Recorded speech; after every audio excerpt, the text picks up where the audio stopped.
Miarabantsika namana malala, rahalahy sy anabavy malala izay manaraka izao fandarana tiantsika izao. Fantaro ny zavatra rehetra, tenin'ny apôstôly Paoly io. Fantaro ny zavatra rehetra, azony mafy izay tsara. Zao ny ambaran'ny tenin'Andriamanitra ao amin'ny Matthieu 7:5-10 manao hoe: mitandrema ianareo, fandrao vao fitaky ny mpamina ny sandoka izay makao aminareo amin'ny fitafian'ny ondry, fa ao anatiny dia amody mitohy izy, mitandrema. Ny tena toerana iasan'ny Satana be indrindra dia eo anivon'ny fiangonan'Andriamanitra, eo anivon'ny zanak'Andriamanitra. Ny any ivelan'ny fiangonana dia efa any Satana, efa ao anaty vovony sy ny aratony, fa ireo mbola tsy ao anaty vovony sy ny aratony, ireo ny tena andanindrondo ampiasain'ny fomba rehetra mba hahafana mandrato azy. Tandremana ary ireo fampianaran-diso rehetra izay miditra sy mahazo laka eo anivon'ny fiangonan'Andriamanitra. Aoka hitandrina isika.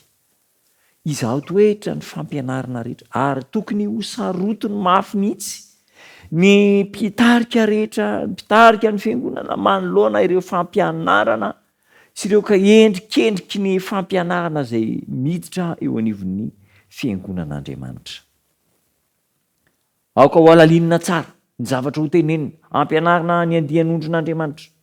Indraindray manko misy hevim-petsy tonga ao anivon'ny fampianarana ao anatin'ny fiangonana ka mampisavorovoro, mampisalasala ary mampiozongozona ny finoany malemy finoana. Aoka hitandrina isika. Napetraka ho fehezin'ny sitrapon'Andriamanitra ireo fampianarana rehetra mihodina eo anivon'ny fiangonan'Andriamanitra. Ary ny fomba hamantarana azy ireny indrindra dia ny hoe araka ny lalàna sy ny mpaminany, ny teny vavolombelona. Tandremo ny fitaky Satana, fa misy ambody mitafy ody zanak'ondry izay mandehandeha amin'ny toerana rehetra, indrindra fa any am-piangonana, ka tsy miantra ny ondry. Nandritra ny fotoana maro dia nahita n'izany toe-javatra izany ireo mpialohan'ny fivavahana, ireo mpitarika ny fihetsehana amin'izao andro farana izao. Nandritra ny fotoana maro, mody mafana fo ao am-piangonana ka hevim-petsy avy amin'ny Satana mba hitariana ny tsopo sy ny malemy finoana hiala amin'ny fahamarinan'ny tenin'Andriamanitra, hiala amin'ny lala-marina izay tian'Andriamanitra isorana.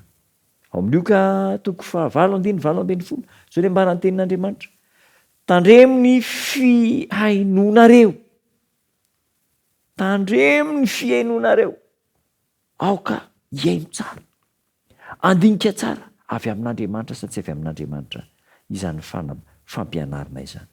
Ao amin'ny Tesaloniana 2:5-20, Tesaloniana 2:5-20 manao hoe: fantaro ny zavatra rehetra,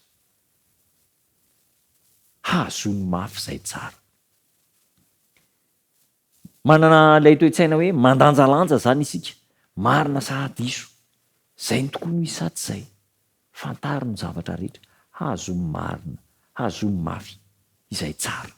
Tandremo ary manoloana ny fampianaran-diso sy ny endrika hevim-petsy alefan'ny Satana. Noho izany mila mahay ny soratra masina, mila mahalala ny tenin'Andriamanitra sy ny sitrapon'Andriamanitra isika. Ny tompo hitantsika ampahery ampitoetra an'izany hafatra izany ary mampitandrina antsika ny amin'ny toe-javatra rehetra izay mitranga eo anivon'ny fahamarinan'ny tenin'Andriamanitra. Ny rivotra mitsoka manerana an'izao tontolo izao mahakasika ny amin'ny hoe ny fahamarinana sy ny sandoka izay ahafafin'ny Satana. Ny tompo hitantsika ampahery antsika dia hivavaka isika. Ry Jesosy tomponay, misaotra anao noho ny hafatra omena ao anay. Efa fantatra fa mandehandeha tahaka ny olona mierina mitady izay rapany devoly, ary indraindray dia mampiasa hevim-petsy hamitaka ny zanakao. Tompo, amafisy ny finoanay mba hiorina tsara ao aminao. Ka ninoninona hevim-petsy, ninoninona fahamarinana afafin'ny Satana amin'ny fomba diso dia hazavainao ny sainay ho fantatrainy ireo tsy avy aminao, ka dia hiorina hatramin'ny farany izahay. Amin'ny anaran'ilay Jesosy Tompo no hanonana ny vavaka. Amen.